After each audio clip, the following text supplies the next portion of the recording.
Hi everyone, in this video I'm going to teach you how to solve problems involving imaginary numbers.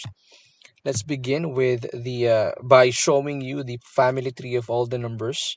So basically all numbers can be classified as complex numbers, and on the right side that you can see part of that is the imaginary numbers, and of course we are all familiar with the real number system. But our focus in today's lesson will be about the imaginary numbers. When we say imaginary number, it is a number that when squared has a negative result. Essentially, an imaginary number is the square root of a negative number and does not have a tangible value, but it doesn't mean it doesn't exist. Okay, it has a real life application. The word imaginary is just a term. Now, square root of -1 is equal to I. This is a basic concept that you need to remember all throughout the lesson, okay? Square root of -1 is I, and I is equal to the square root of -1. We can use that in simplifying these problems here. If you use your calculator and you type in square root of -4, it will result in an error, okay? We can't, calculators can't solve this kind of problem, but we can solve this. So here, we can factor out the square root of -1 here, because we can rewrite this problem as square root of 4 times the square root of -1, right? 4 times -1 is equal to -4. So what we did here is we just factored out -1, square root of -1. So square root of 4 is +2, square root of -1 is I, so which means this is 2I. Okay, so for letter B, we have +2 times the square root of 9 times the square root of -1. Again, we factored out the square root of -9, or yes, that's 9 and -1. So this is 2 times 3 times I, which is equal to 6I. That's the answer. Okay, let's go to the third example. So here, square root of -121, we can rewrite that as square root of 121 times the square root of -1 plus 2 times the square root of -1. This is 11 times I plus 2 times I, which is equal to 11I plus 2I. So we are actually treating I here as a variable, although we know that it's equivalent to square root of -1, right? This is equal to 13I. We can combine them. That's the answer. Okay, let's have letter D. So for square root of -9, that is equal to the square root of 9 times the square root of -1. Obviously, that we have a 3 there, and that square root of -1 is equal to the square root of 81 times square root of -1. So we know that's equal to 3, and we know that the square root of -1 is I. We have another 3 here times 9 times this, no, times I. Okay, so 3 times 3 times 9 is 81.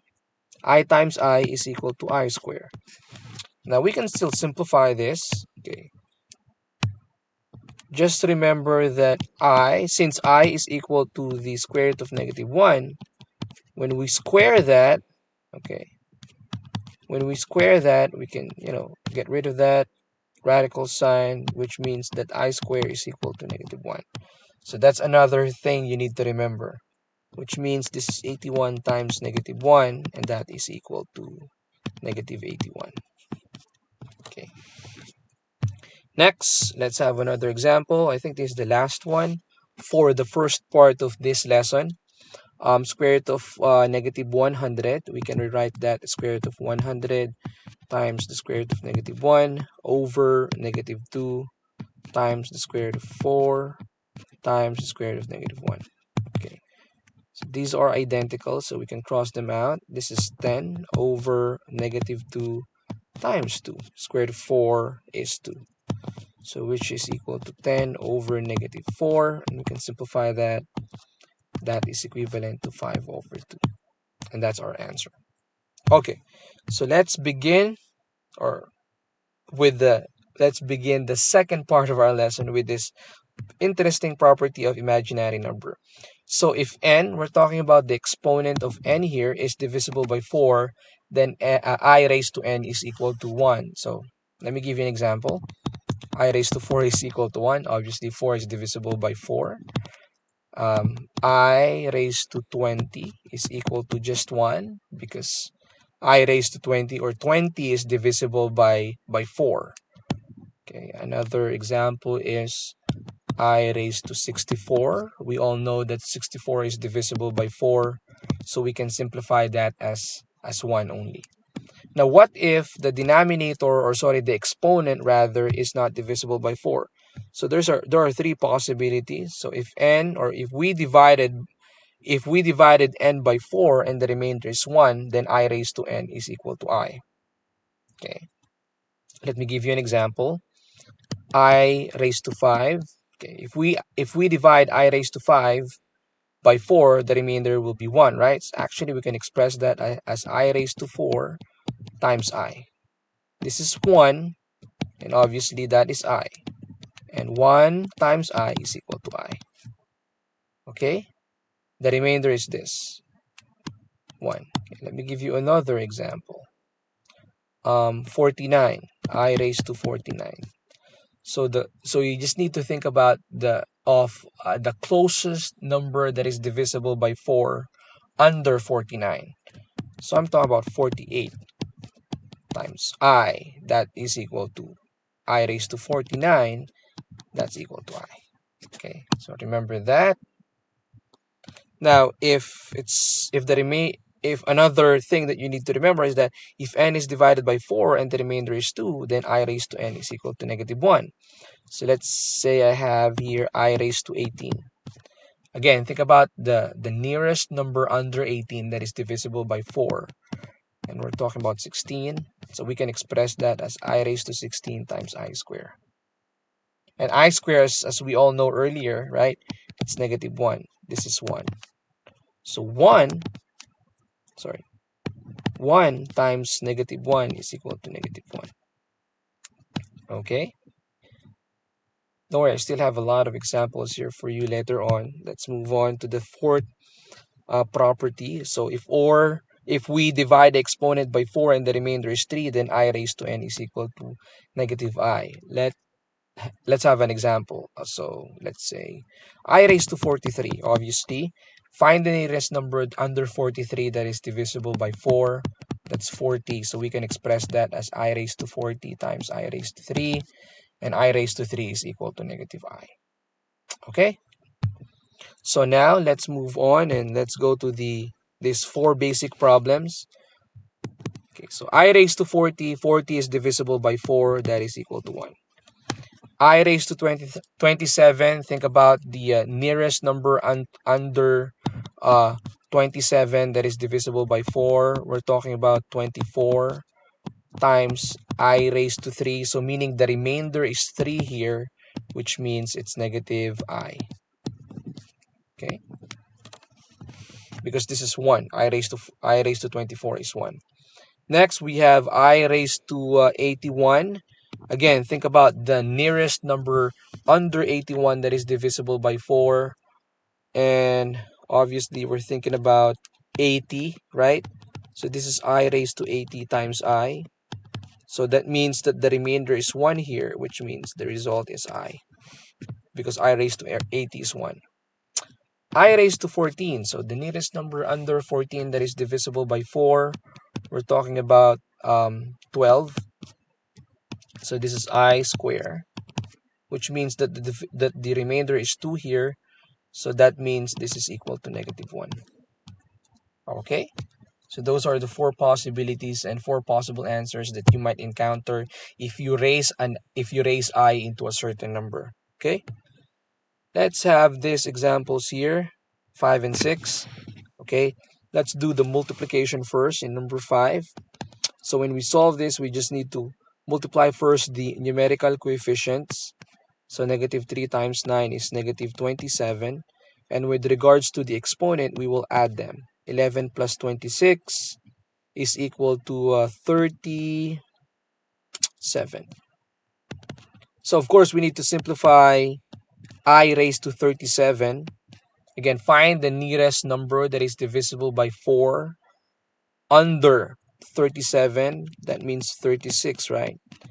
So we can express the problem as this. Obviously, that I raised to 36 is equal to 1, which means that the answer here is just I.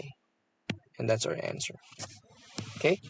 For number 6, we need to simplify first 3 over negative 6. That gives us 1 over negative 2. And then with the i's, we will subtract the exponents here and put that I on our numerator. 8 minus 5 is equal to 3. Okay, so of course you cannot find a number uh, under 3 that is divisible by 4. So I raised to 3, we already know the equivalent of that. It's negative I. Because it's like that's the remainder already, the 3. Which is equal to, so negative I over negative 2 is equal to I over 2. Okay. Let's go to this next problem. I still have how many problems here? Okay, last 2 problems. Let's have this one. So with this, if the operation involves addition and subtraction, we need to solve the imaginary numbers separately. I'm talking about the terms. We need to solve the terms separately.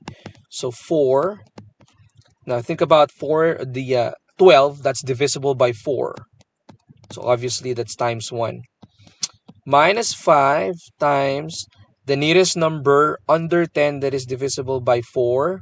That's 8. So we can rewrite that as I raised to 8 times I square. And we all know that I square is equal to negative 1. So this is equal to 4 minus 5 times negative 1. So I raised to 8 is just 1. So we can get rid of that. And then that leaves us I square. And I square is equal to negative 1. So this becomes 4 plus 5, which is equal to 9. Oh, let's go to the last example here.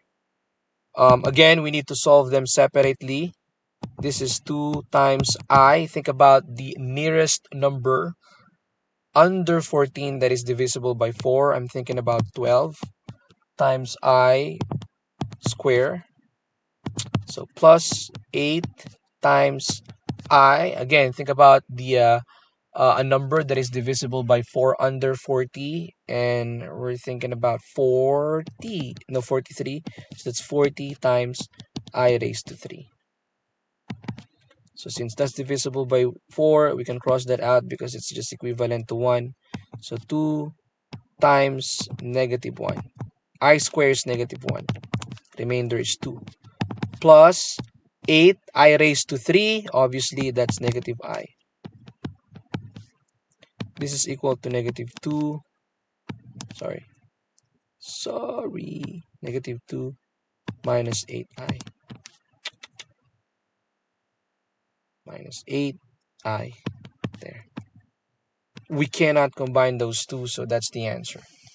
Okay, so that's how we solve or simplify problems involving the imaginary numbers. Okay, so I hope you learned this lesson. Thank you for watching.